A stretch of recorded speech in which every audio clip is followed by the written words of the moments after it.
Hey, all you Ethicuties and the 40% of you who have still not subscribed to the Ethicsverse, welcome to the coolest place to be every Tuesday at noon Eastern. If you think fixing our healthcare workplaces can fix our world, I got a real treat for you today. I'm on spring break in the beautiful mountains of North Carolina, but you know I can't miss an Ethicsverse. We have the one and only Ross Ronan here. Let's get a massive round of applause for Ross. If you guys have missed Ross and have not followed him on LinkedIn or seen any of his talks on the Ethicsverse or at various if you've never seen him live, you definitely want to click his link in the console there and go ahead and follow him on LinkedIn. He's somebody I've learned a ton from, and he's the one who sort of originated this concept of not being a compliance officer or a compliance professional, but really being a compliance executive. And he famously was told by one of his CEOs that he's worked with that this guy thought of him not as a compliance person, but as a business person. I think that's what a lot of us on the Ethicsverse are always aspiring to be. So Ross, how's it going, buddy? Oh, great. Thanks, Nick. Appreciate you having me again. Absolutely. So a lot of us are really trying to increase the, value of our program. We need to increase, we spend a lot of time on activities, but we really need to be programs that are actually effective, that actually reduce risk. And sometimes it's hard for us to tell which kind of a program that we have. So today we're going to be walking through kind of a practical diagnostic framework in evaluating your program effectiveness. Ross draws on over 30 years of frontline experience and focuses on these three pillars that separate programs that are built for real world problems versus those that are really kind of paper programs that end up ostensibly being built for appearances. So as we're getting started here, drop your LinkedIn URL in the chat. Like I always say, your network is your net worth. Neither are big enough. We're going to run through a couple of announcements and we're going to get started here. We have, hold on one second. We're going to be giving out, of course, my computer is a little delayed because I'm sorry, I am in the mountains, but we're going to be giving away, of course, some credits today. So if you're with SHRM or the Compliance Certification Board or with HRCI, this is the place to be to get those credits. You can even triple dip. Who loves ya? And we're giving away one of my favorite books called Influence is Your Superpower. We are all built for influence. The job of a compliance department, the job of a compliance program is to influence the behavior within the organization. And this book has a lot of practical techniques, not just how to influence those with respect to their perception of you, but how to drive more behavior change in your organization. So if you have not picked this book up, today's a great day to win a book. You know what I mean? All right. A couple other quick announcements. We've gotten a lot of great feedback on our third-party risk tool. We have a few folks in beta right now. So this window is closing. If you'd still like to get involved, this thing is phenomenal. It helps, AI does the work, you make the decisions. You can control the human in the loop. You have full visibility into the decisions that AI is making, the recommendations that it's making. We've all but eliminated the hallucination risk, that ever-present hallucination risk that prevents a lot of us from really leveraging this tool that can transform our work. And it's totally configurable. So whether you're managing a couple of third parties, whether you're managing thousands of vendors, this is really going to help you streamline that intake process and provide some insights that maybe you don't have time to provide. There's always that pressure from the business to onboard a third party, and we don't want to sort of compromise, quality for speed. And so we end up sometimes taking a little bit longer than the business would like. This is going to help you onboard a vendor. Instead of it taking 2 weeks, it'll take 2 minutes. So if you'd like to learn some more about it, there's a QR code that will be dropping right here. Take a picture of this QR code and fill out the form. I guess I didn't push it yet. Hold on a second. Take a look at this QR code, fill out the form, and somebody from our team will be getting in touch with you to see if this might be a good fit. Of course, there's no cost to participate in the beta. And if you decide to utilize the tool on a go-forward basis, you'll get some friends and family pricing, let's say. The annual benchmark report that we put out every single year for across all industries is live. So if you haven't downloaded that, you should be able to download that in the console. And in the next week, we're going to be releasing the healthcare benchmark report. We have a large enough sample set with about 80% of our client base in highly regulated industries, particularly healthcare, that we're able to put out the industry's only healthcare benchmark report. So benchmarking is critical, not only to take your own temperature of your program to see if you're making the right kind of progress, but this report is written to really provide a lot of insights and a lot of tips that you can employ within your own program to bend the needle, or bend the curve, so to speak, move that needle and drive more effectiveness, which is going to be the topic for today. We had a great webinar last week. Everybody is talking about it, and it is all about leveraging our disclosure platform in a bunch of different use cases. This is something that Ross does with a lot of his clients.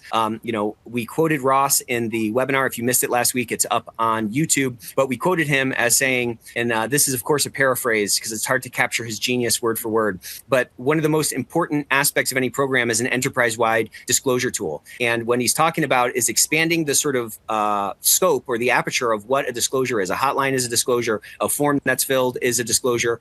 They're all disclosures of risk intelligence throughout your organization. When you can aggregate those together into a single platform, it can allow for a lot more risk intelligence and action that stems from that. So like I said, if you haven't checked that out, I'd encourage you to check it out. And if you'd like to learn some more about that tool, how you might be able to leverage it inside your organization to cut out a lot of manual work, we'd be happy to get in touch with you. Drop a 1 in the chat. We also have a couple of cool other things coming out. We have a brand new policy management solution that's going to be AI-based. That is going to be the answer to policy tech. We've heard a lot of complaints about policy tech in the marketplace. So if you'd like to get an early peek at that, drop a 0 in the chat, and someone from our team will reach out to you, and you can take a look at it. So the name of the game as we enter this AI era, and I'm going to pass it to you here, Ross, because he's got something really cool that I think you guys are going to want to hear about. As we enter the AI era, we need to, in a safe way, embrace this technology, because this technology can cut out a lot of the manual work that really is a waste of our time, so to speak. In the context of a non-waste of our time is applying our unique skill set, applying our particular perspective on making the right decisions for our organizations. When we can multiply the amount of our day that is spent moving the needle and driving effectiveness, and we can minimize the manual work, our programs can really kind of take off. So I'm going to pass this over to you, Ross. Let's get a massive one more. Welcome to the one and only Ross Ronan, and tell us about some of these cool announcements you got coming, and then we'll dive in. Yeah, no, I appreciate that, Nick.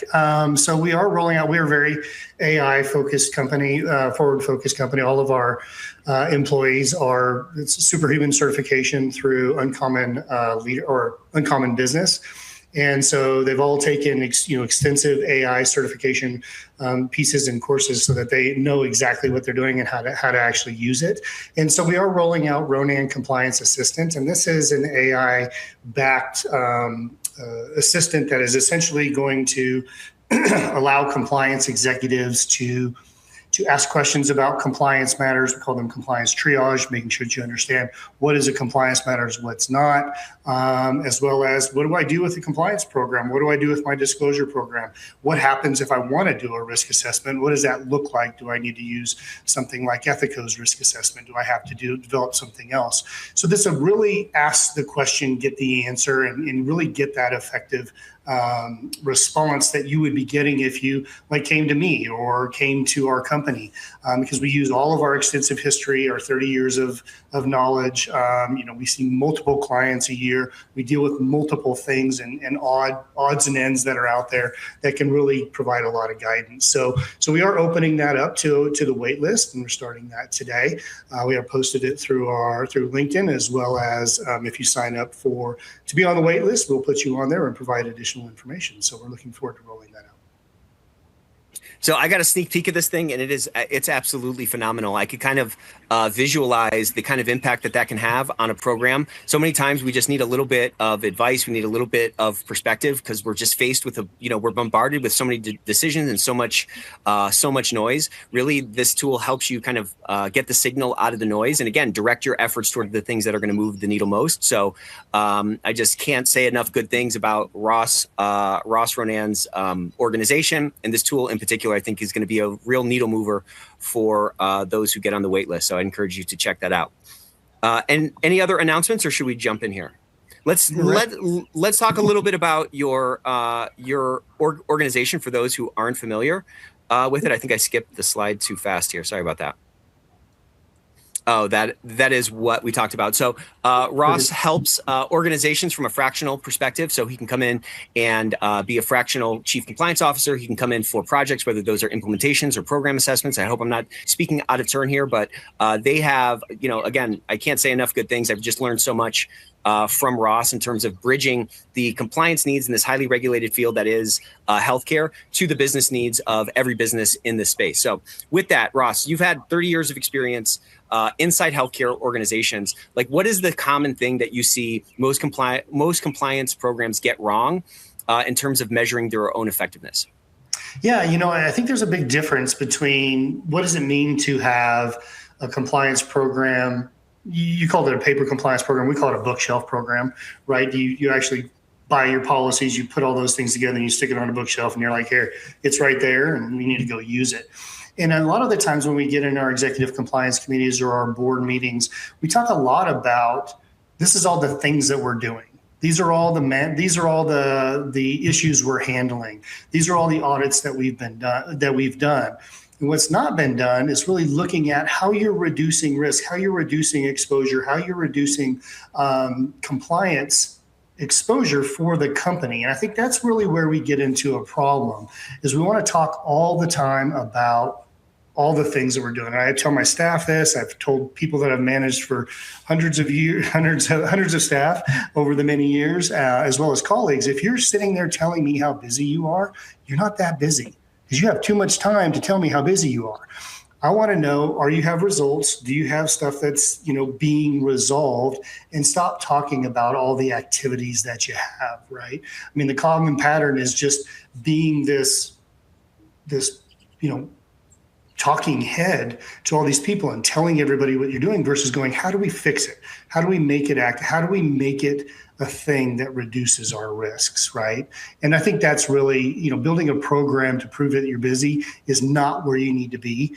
You need to build a program that shows that you're effective and you've actually reduced risks. Have you ever read this book by Eric Byrne called Games People Play? This is a famous book, I think from the 70s. You know this book? Okay, so this is a phenomenal book.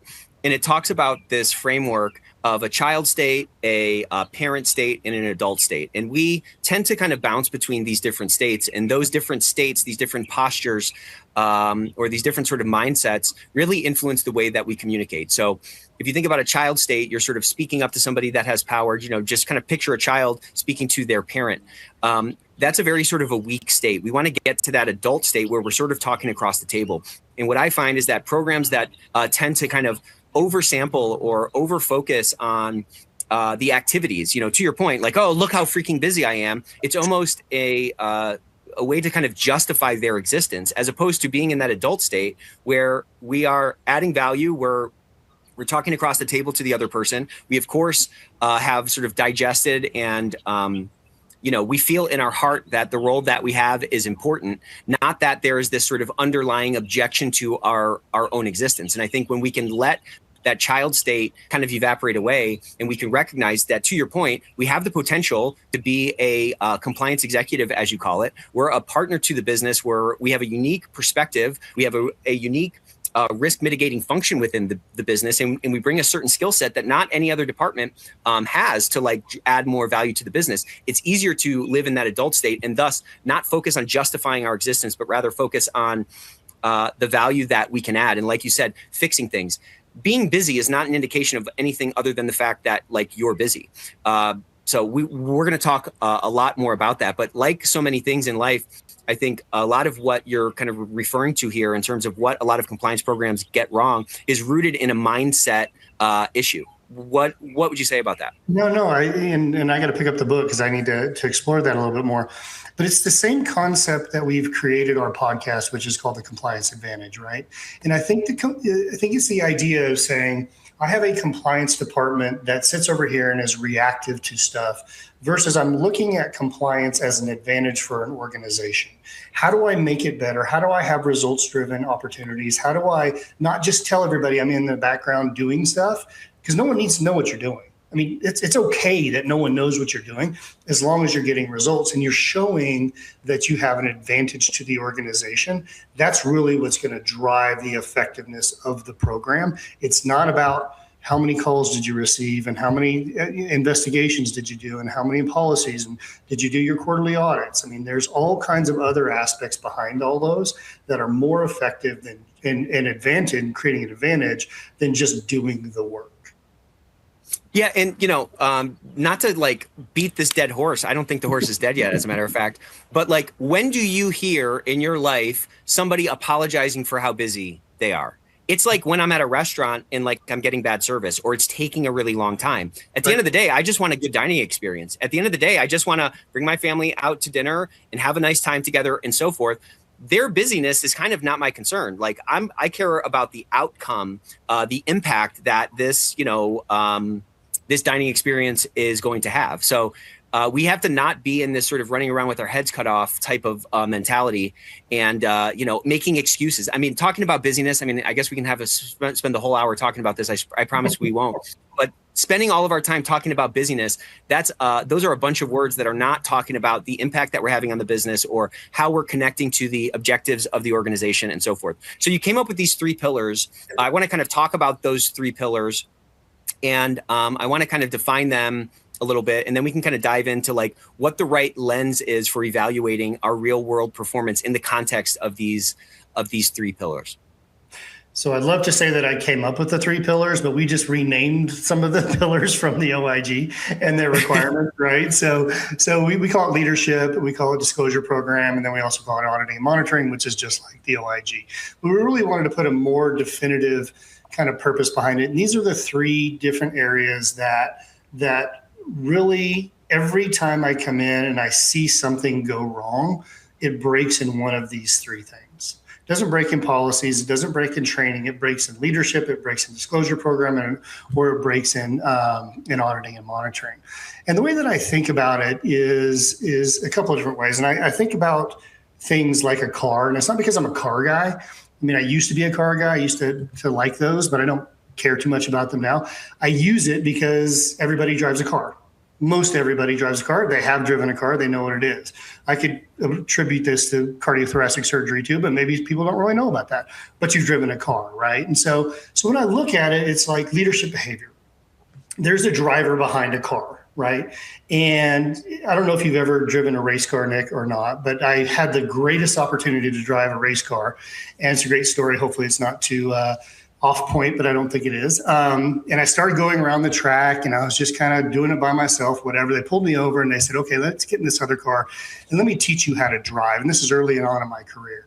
And as I was driving this car, he was like, okay, now you're going fast. I need you to look all the way around you. I need you to look ahead. I need you to look into your turn. I need you to slow down and then accelerate out of it. And you need to go, right? And so when we look at people as leaders in compliance or leaders in healthcare, they're the people that are driving the car. Do you want that person who's actually sitting there in that car trying to get from point A to point B? Or do you want that person behind that wheel who's intentional about what they're doing? They're intentional about where they're going with that car. They're looking all the way around. They're being proactive. They're being reactive to the situations and the traffic. And that's what a compliance executive should be. And everybody should be that in leadership. And you have to have that proactive kind of intentional leadership out there to be able to do that.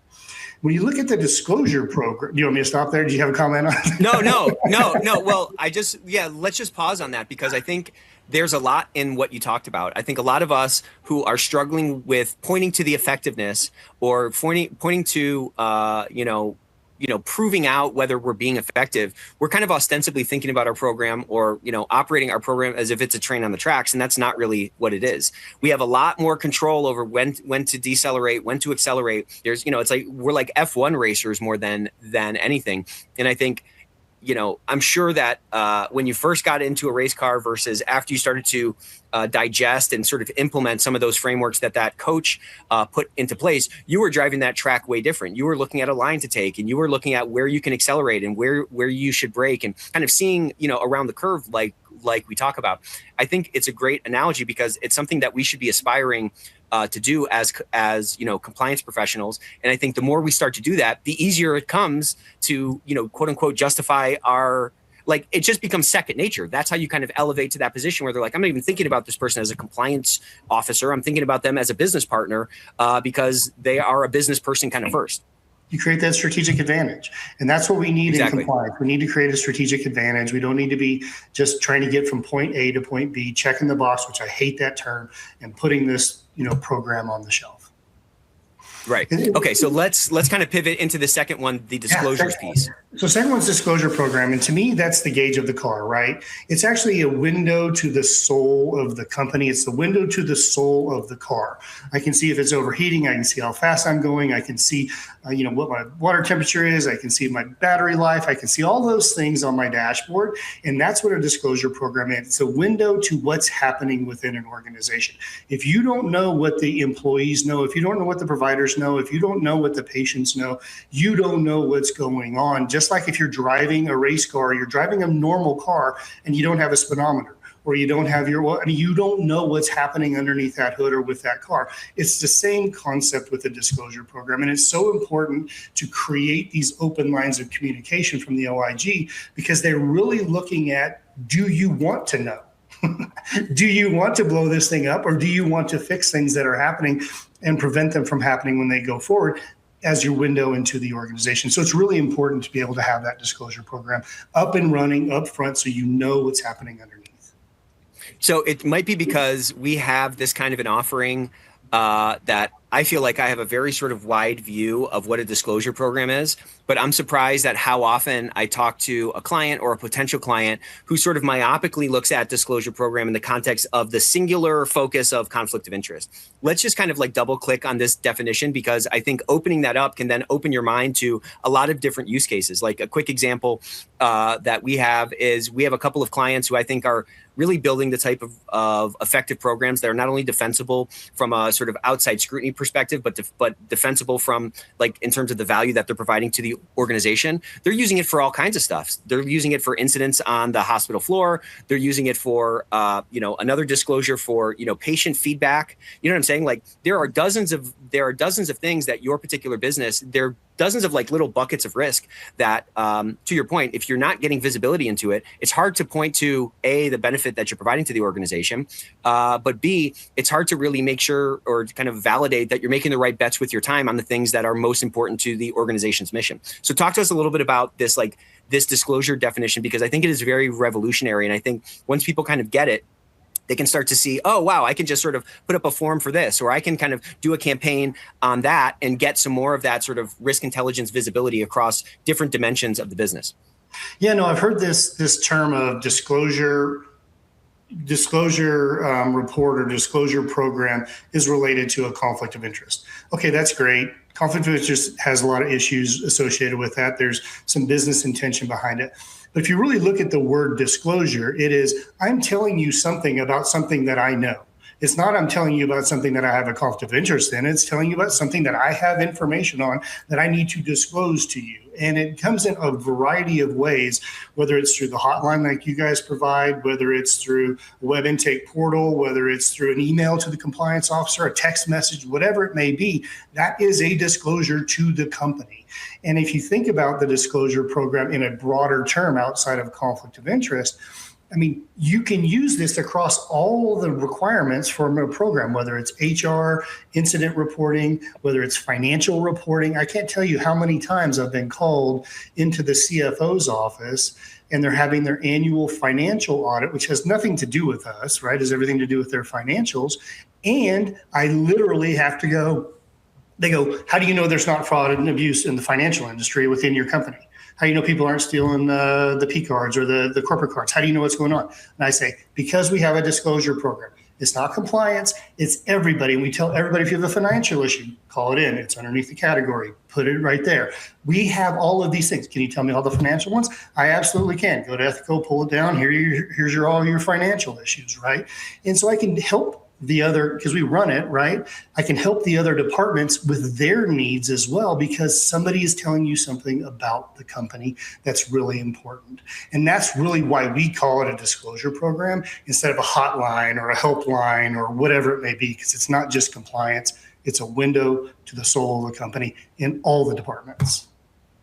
And we have a unique position, not to like double underline this too much, but we have a unique position, a unique sort of an inherent independence that people are more likely to take advantage of, whether it's through an anonymous channel or just because of the sake that we generally engender more trust than some other departments that we should be taking advantage of. And I think the key word is not just the repositioning of the word disclosure, but rather the enterprise-wide disclosure. That then opens up the opportunity for us to be this, somebody called it like a squid or like a circulatory system of the organization. If we have these channels available and we're utilizing them, there's a bunch of disclosures that maybe aren't mainline compliance disclosures that, to your point, can help position us providing more value to other departments and help really position us as that partner to the business.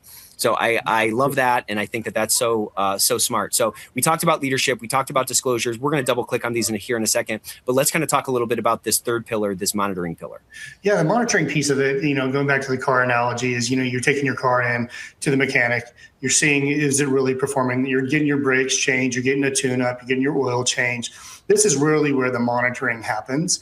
And you need to do the same thing in a compliance program. If you're not actually doing something with your program to ensure that it is testing the organization, you have looked underneath the hood, you have picked up rocks, as we always say, you're trying to find things that are out there, something is going to blow up in your car, right?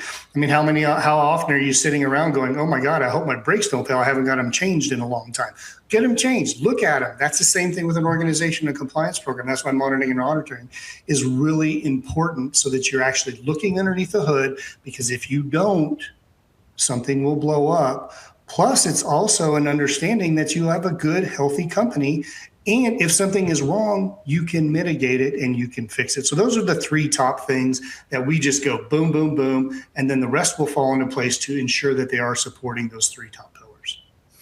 And what I like about the three is that you're not going to get caught up in 7 or 15 or 10 or whatever. It gives you a great starting point to be able to triangulate quickly and do sort of a quick assessment. And, if we're going to be in continuous improvement mode, we need some way to validate that we're improving. And that takes kind of that like internal monitoring of the progress we're making toward this sort of ideal of effectiveness. So I really love that framework. Let's dive a little deeper now on leadership engagement as this sort of program indicator. When we're talking about like meaningful leadership engagement in a compliance program, like what does that actually look like? And how do you think this differs from leaders who are just simply supportive on paper? I think I'll say it, fine. Most all, if not all, I think people that self-select into this industry that we're all a part of are people that have a desire to leave things better and to, be a servant to other people. You know what I'm saying? Leave the world in a better place. But how do we kind of think about that, being supportive on paper versus being supportive in actuality? And what does this sort of, leadership engagement actually look like?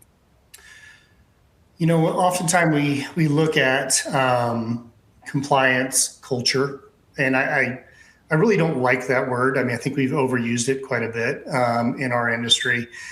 It's really, and we talk about tone at the top, right?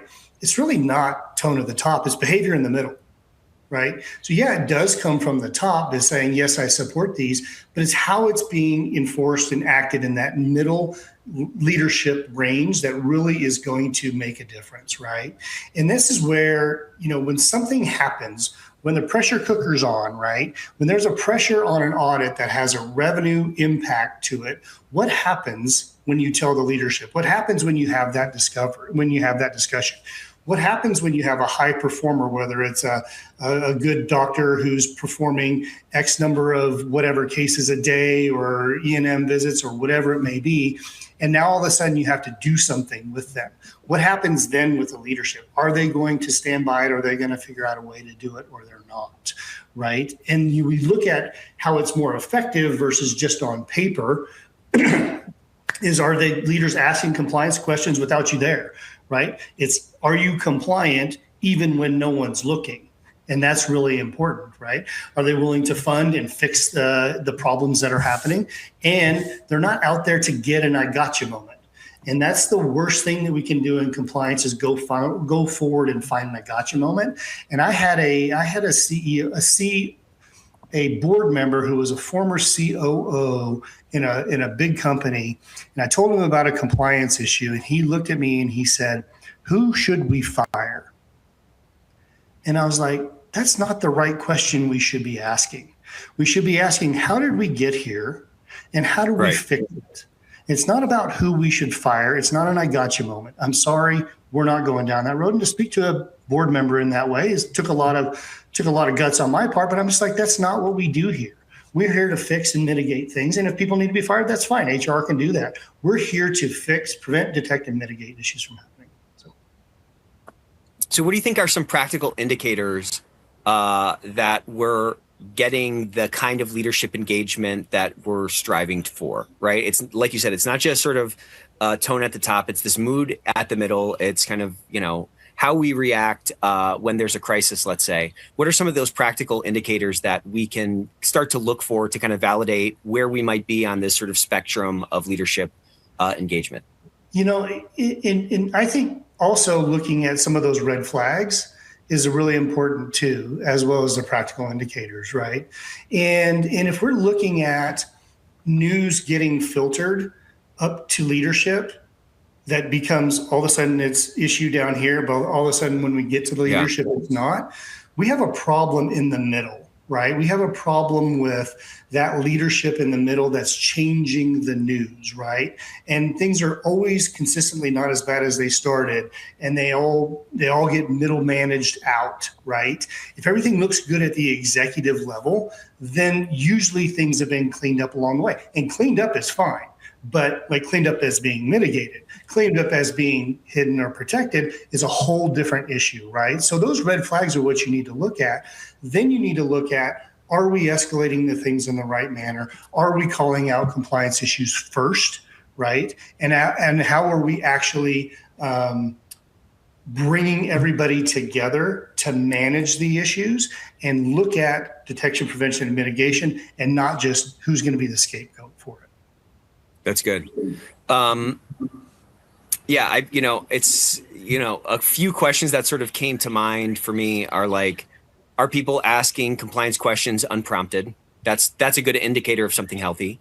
Are they comfortable with bad news? And like, what is their response to that bad news? To your point, are they looking for a scapegoat, or are they looking to like diagnose like where the system failure occurred? Exactly. And how serious are they about protecting these disclosure channels? Which kind of the other side of that coin is, what value do they see in the existence of these channels? They have to see that value first before they just sort of, provide protection.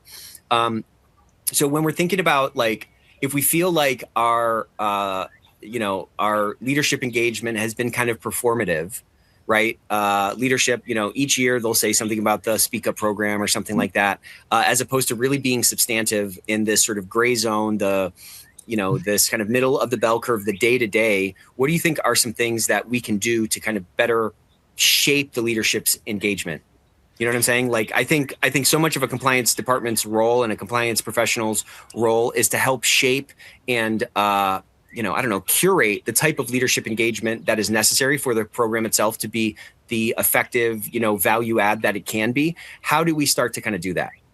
Yeah, I see a lot of compliance officers, and I'm using that word very purposefully, make it very personal when they have a leadership issue, right? That comes down to, it's about me, it's about what I'm not doing. My opinion is this. I don't believe you're doing the right thing, without kind of really substantial issues and patterns behind it, right? A compliance executive looks at it and says, this is not personal to me. They're not coming against me, even though I'm the bearer of bad news. I need to come in with proper evidence and patterns to say, this is what's happening.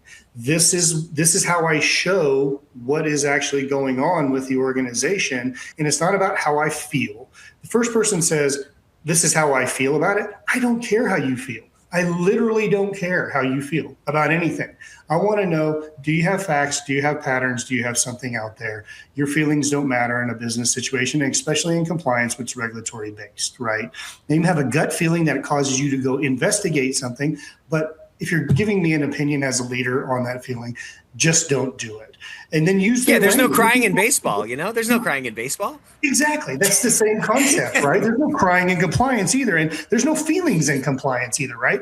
We get we get trained to not have feelings, right? So and that's okay. It's really, and I'm pretty blunt about everything, and I'm pretty matter of fact, and I really do feel that way. I feel like you can't come at it at a personal range. But you really need to understand what the risk exposure is, what the financial impact is, and how is it going to affect the operations, so that you can talk with these leaders to say, this is I understand your business. I understand our business because we're together. And these are the ways that I can figure out how we can help with this business and understand the risk exposure, understand financial impact, understand how we do operational things, right? And when we stop connecting those dots, right, that's where the system starts falling apart. Yeah. And, if somebody had any dissonance with what you just said, I mean, just think about a surgeon. A surgeon needs to be very objective when they're in surgery so that they can react in the right way and, view what is actually happening in the midst of that surgery. I think if we can be more clinical about it, it's easier for us to come with the objectivity that's necessary to actually mobilize people that maybe don't have the intimacy with whatever issue or whatever initiative we're talking about. Okay, so I think it comes from me being an ICU nurse, honestly, Nick. Because it might be. You're just wired that way now. This is what I came in. I came in to save your life and make you better. And you walk out of here. That's great. That's what I'm here for. So, and there's something very important in what Ross said that I want everyone to crochet onto a throw pillow and keep that on your couch. A compliance leader's job is not it's not just measuring your program. It's about shaping behaviors and shaping the leadership engagement you need in order to have an effective program. So keep in mind that your agency extends into that shaping of leadership. So let's just talk really quick. One more point on this leadership thing, because I think there's such an opportunity there. How do we have an honest conversation with leadership when the data suggests that they might be part of the problem? Do we tie it down to a business objective? Do we try to make it impersonal? What are some strategies in doing this kind of, executing this concept that you've shared about shaping the leadership engagement? I think it all comes back to the I gotcha moment. And if your purpose out there is to say, hey, you did something wrong, or I got you in this, or you need to fix that, that is not the right strategy, and nobody wants to be talked to that way. No one wants to initial thing they're going to do is be defensive, right? You didn't do this, and therefore we have that. Everybody wants to talk about, how do we fix a problem? How it affects us? How does that affect? I mean, think about your married life. If anybody's married, they have spouses of some sort. No one wants someone coming in and said, you didn't do all of these things. We want to know, hey, you know what? How do we make a house better? How do we look at it? And how do we improve it? It's the same way in leadership, and it's the same way in business. We want to know what the problem is. We want to then know how to fix it. And then we want assistance with fixing what it is. Regardless of the person or whatever, we want to fix the problem. And if part of the fixing is someone gets terminated, that's okay too. But it's not about that to begin with. And I think most leaders want a solutions-driven issue, not an excuse-driven issue, and not a problems-driven issue. Right? Don't tell me the problem without a solution, and don't bring excuses to me of why it happened. Come to me with the problem, a solution, and then how we need to fix it ASAP so that we can move on and grow our business. And I think that's exactly how it needs to be looking. Yeah. So much in what you just said, the reason why it happened, we tend to sometimes lead with that. And that's almost kind of some of that kind of child state. You guys are going to absolutely love this book, even if you just read a summary of it. But that's some of that kind of child state thinking. Whereas if you're coming with the solution should encapsulate that sort of root cause that maybe, kick that off. So I think pivoting that does a lot to, again, show up like that business person. I want to now move to this sort of second pillar that we talked about, kind of evaluating the disclosure program beyond the numbers. I think most programs track hotline volume and reporting rates. What are some of those other metrics that might be missing, and what should folks be looking at instead, or in addition to that kind of, that old mainstay?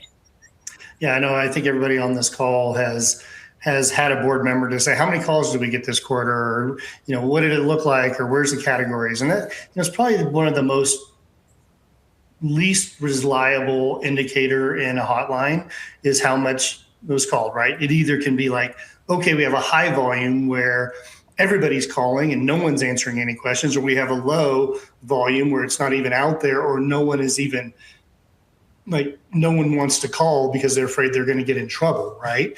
And so I think there's a lot of other things that you can look at from that standpoint is the analysis inside the numbers, the categories that's there.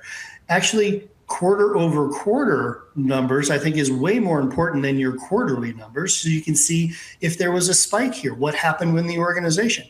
But it's all about the actually finding out at the end of the day, what is going on with these calls? What is happening here? Do I have one location that's getting a bunch of HR calls?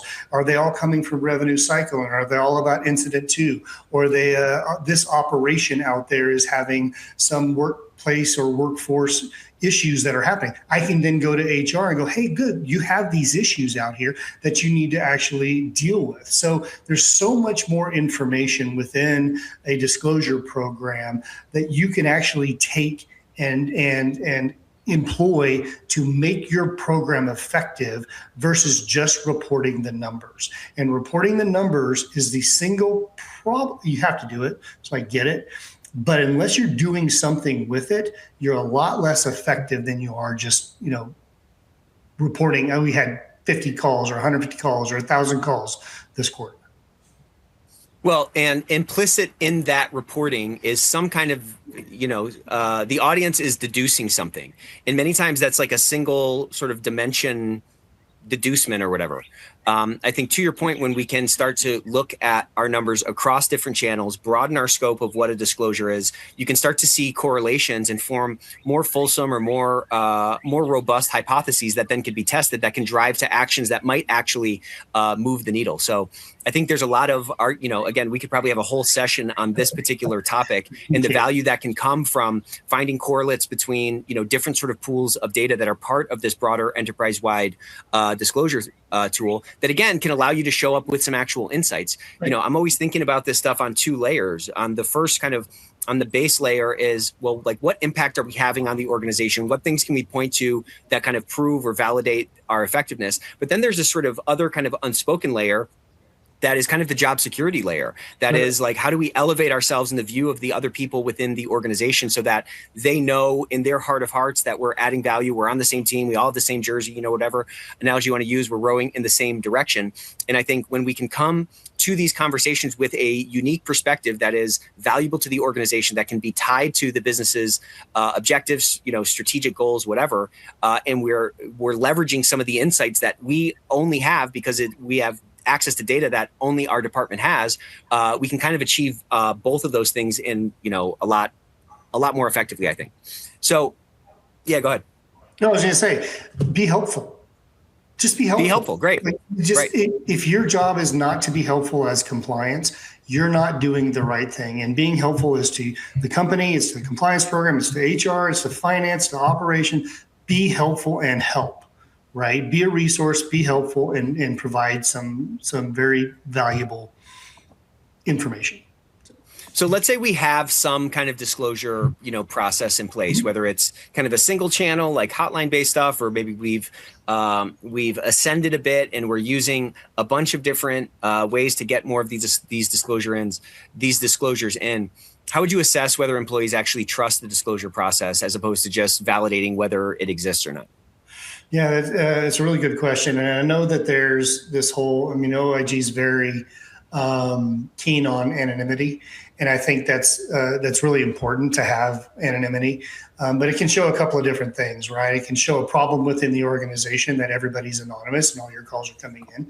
And I think that actually shows that there's not trust within the organization because something in the middle of that leadership structure has broken. Somebody doesn't want to talk to somebody about something because of that issue. On the same token, right, if you're having no anonymous calls, that's okay, it's great. But also it's like, are things getting watered down between the lower levels and the higher levels? And you got to make sure that doesn't happen too. So this anonymity piece does create some trust within the organization that says, okay, they want to know who I am, or they don't care who I am. They just want to know. When people feel that way, that they have an open door policy that they can call if they need to, they will feel like they're being trusted. Additionally, on the second side, did you do something with it? I'm not saying you actually have to report back to that individual, because I'm a strong believer that you shouldn't report every compliance issue and the investigations that take back to people who to make those allegations. I feel like that's an internal thing. But also, people need to see change that's happening. If you are just disregarding them, if you're not actually doing something with it, you're not investigating, you're not asking or talking to people, people are just like, this is a black hole. I'm not calling this thing. I don't trust what they're going to do with it. They're not going to do it. They're going to throw it in the trash. Right. And I think a lot of people feel that way when there's not reporting on a disclosure program. There's not any investigation notes that are out there. There's not an executive compliance committee that hears things. They lose trust from that standpoint. Right. And you don't want people just to call when something blows up. Right. And then when they do, that's really kind of, they don't trust the process. So let's talk a little bit about like a disclosure program that leadership believes is working, but is actually not. Like, what do you think are some of those structural or cultural factors that kind of undermine a disclosure program that can create that sort of false positive or that false sense of security for leadership? I think it's a lot has to do with that kind of perceived retaliation on that anonymity piece of it, right? And those are one of those things that can really destroy a program. When everybody says it is anonymous, but I found out who it is, and all of a sudden I'm treated differently, even as subtle as it is, hey, you shouldn't be calling the hotline, or you shouldn't be using this, you should come to me first. That's a subtle way of saying, hey, don't believe in the program. Right. And then the whole inconsistent follow through, I talked about that. Nothing kind of erodes it faster than someone saying, hey, listen to me, and no one listening, right? Hearing what's happening. So, I think those are the biggest things that are going to undermine a disclosure program is, anonymity, retaliation, even subtle, as well as no follow-up. Yeah, I think that retaliation risk, whether it's real or perceived, those are kind of those drive the same behavior in the workforce. And so I think that's a big suppressor of disclosure program effectiveness. And so building some things into your follow-up, your corrective action plan, or your remediation plan. We've been talking a lot about this, particularly because we've had some clients have a lot of success with really kind of turning the battleship that is their Speak Up program by putting some small tweaks into place. Having a little bit of follow-up to kind of validate in the minds of the stakeholders that are on the front lines that your commitment to a culture that doesn't sort of tolerate retaliation can really go a long way. Because kind of to your point, people talk, and a little bit of concerted effort, a little, I don't know. It's crazy how, I always go to, maybe it's because I haven't had lunch yet, but I always go to this dining experience analogy. Like, think about a bad dining experience versus a good dining experience. It's a couple of little things that server does. They come and check on your waters a little bit faster. They swing by after the food is dropped to make sure that you like it. It's not a night and day thing between leaving a great tip and leaving a less than great tip. So I think some small tweaks like that can do a lot to build a lot of that trust. All right, so I want to kind of dive in before we wrap up here. Let's talk about monitoring and auditing as a diagnostic tool. We talked about leadership. We talked about the disclosure program health. Now this third pillar is really all about monitoring. So how should compliance professionals think about designing an audit program that, genuinely informs them that, that genuinely informs risk management rather than just kind of satisfying a checklist, validating activities and things like that? Yeah, auditing and monitoring in my mind is the number one way of determining the health of an organization. And it should be very purposeful, and it should be very calculated. If your audits are just based on a calendar, and it's time to do this, and it's this time to do that, and it's okay, we're just going to do it. And I tell my staff, I tell all the people that we kind of work with, don't audit to just audit. That's not we want to audit for a purposeful plan here, right? And it has to be risk-based. And so you really have to look at, are there complaints that are going on out there? Have you run your utilization data? Have you looked at the TPEs and the UPIC audits and the different issues that are going on in the world on a code by E&M level? Are you seeing some trends out there that you go, this is what's important to this organization, as opposed to going, we're just going to do our quarterly audit and we're going to audit everything out there. And all of a sudden we have a 50% error rate on something that is 1% of the business in a revenue standpoint, and everybody's running crazy because you threw a red flag.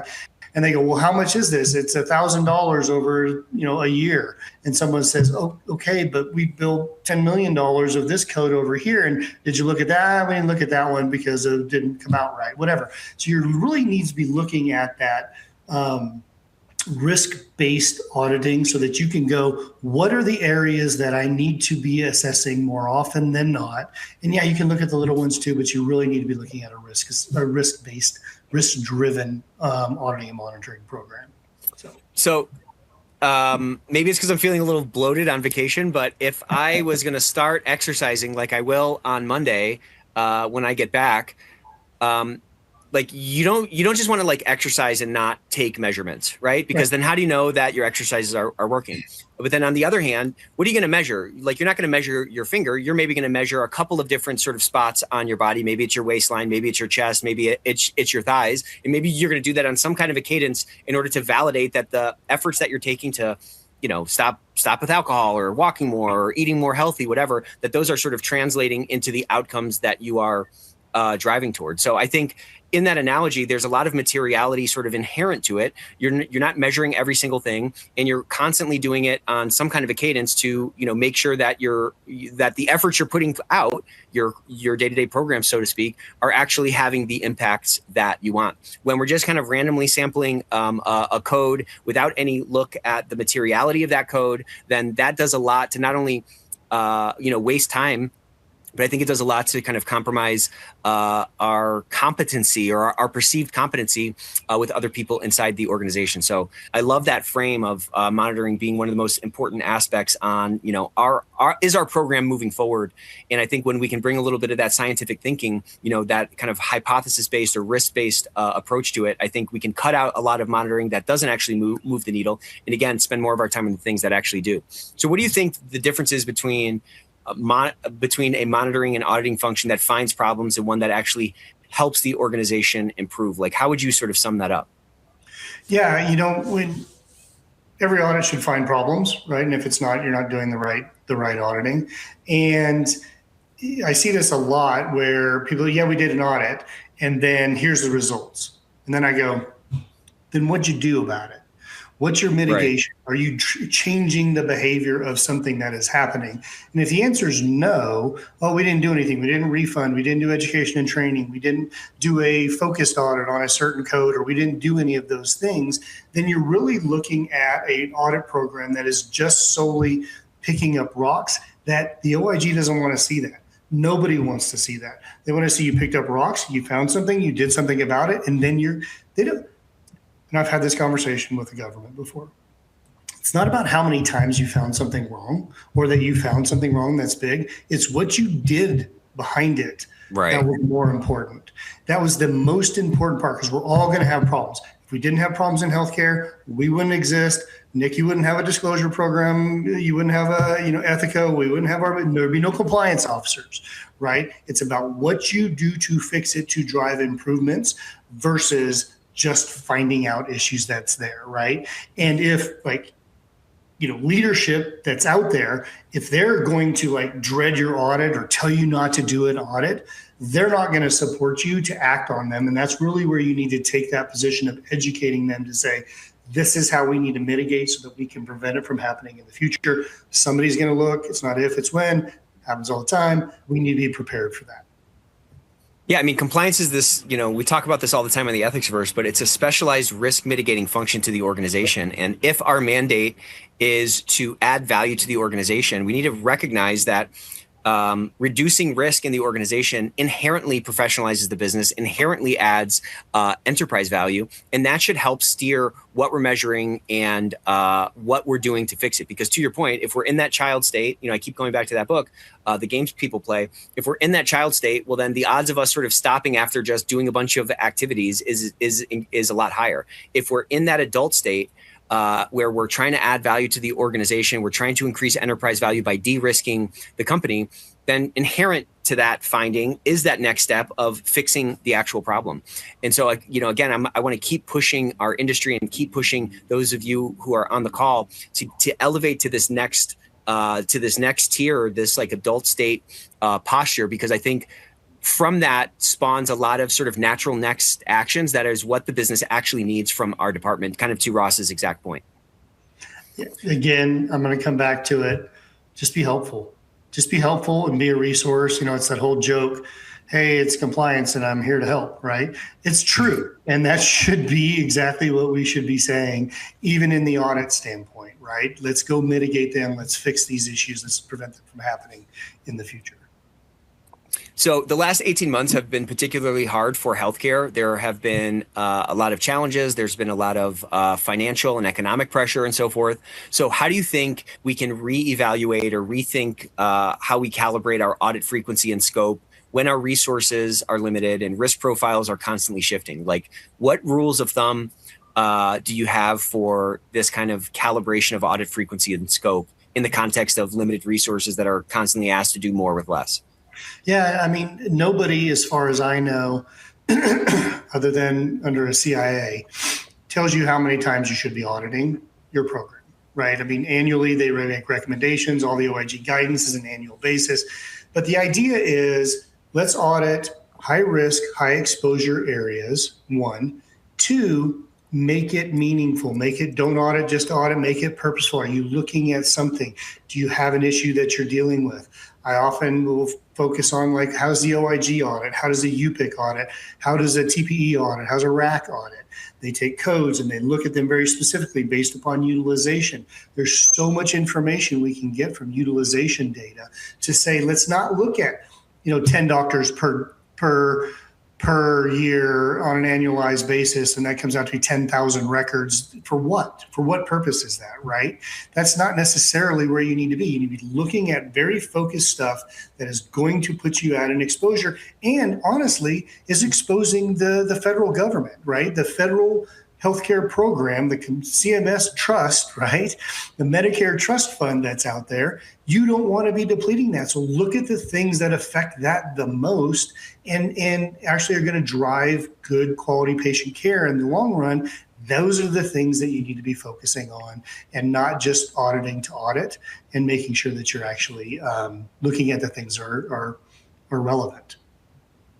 Yeah, I think that's absolutely spot on. And while that can be a little bit scary, I think that that's kind of a really freeing answer.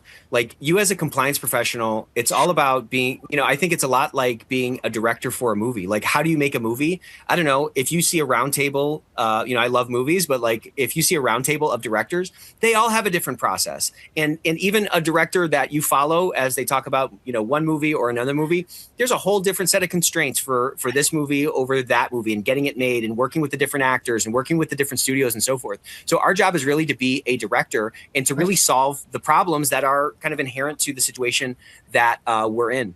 Vicky, thanks for this comment. She had a great comment here. She said, I found that allowing myself to be a resource has really allowed the culture within the organization to shift. And so again, it's crazy how just being the change that you want to see in the world, and really focusing on, what, I have all these different things to do, but I need to focus on being helpful and being a resource and things like that. There's a natural sort of spawning on of the right behaviors and ultimately the right outcomes that we're shooting for. And those sort of come naturally, as opposed to really kind of trying to wrestle those things out synthetically.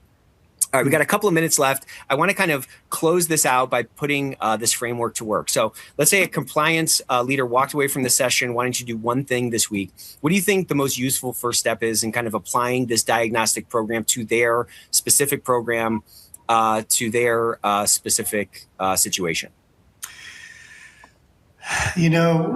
we talk about risk assessment. I often say that's the eighth element or the first element of now 8 on the OIG. I think it's really important to do a self-assessment on your program to see not only does it meet the criteria, but what changes have we helped the organization put into effect to improve how they do things. And I think that is the number one thing that a risk assessment should do is, find out exactly where you've actually helped and you've been a resource. And one of the things that I ask a lot in risk assessments, and compliance people don't like this, especially if you're doing it yourself, is they won't like to hear the answer. This is why you should do an external risk assessment every probably 2 to 3 years, is go, do you trust your compliance department? Do you finance, operations? Do you like them? Do you talk to them? Do you know them? Do you work with them? When's the last time you talked to them?